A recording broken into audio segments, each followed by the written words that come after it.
Hi అండి. Chicken అంటే ఇష్టపడిన వాళ్ళు ఎవరు ఉండరు. ఈరోజు చికెన్తో ఒక మంచి రెసిపీ చేసుకుందాం. అదే చికెన్ పకోడీ.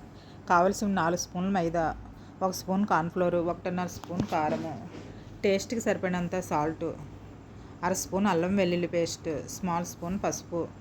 ఇప్పుడు కడాయిలోని డీప్ ఫ్రై సరిపడినంత ఆయిల్ వేసి హీట్ అయిన తర్వాత పైన చెప్పిన ఇంగ్రీడియంట్స్ బజ్జీల పిండిలా కలుపుకొని చికెన్ ముందుగానే ఉప్పు, కారం, పసుపు, అల్లం వెల్లుల్లి పేస్ట్, పెరుగు, నిమ్మరసం వేసి కలుపుకొని ఫ్రిడ్జ్లో 30 మినిట్స్ ఉంచి తీసి చికెన్ పీసెస్ని ఇలా వేసుకుని మీడియం ఫ్లేమ్లోని వేపుకొని ఇవి తీసే ముందు అదే ఆయిల్లోని వెల్లుల్లి, కరివేపాకు, సన్నగా చీల్చిన పచ్చిమిర్చి కూడా వేయించుకొని తీసి అదే ఆయిల్లోని కొద్దిగా జీడిపప్పు కూడా వేయించి తీస్తే ఎంతో రుచికరంగా ఉండే వేడివేడిగా ఎమ్మీగా ఉంటే చికెన్ పకోడీ రెడీ. ఒకసారి మీరు కూడా ఇలా ట్రై చేసి చూడండి. ఈ వీడియోకి ఒక లైక్తో పాటు సబ్స్క్రైబ్ చేయండి మర్చిపోవద్దు. Thank you.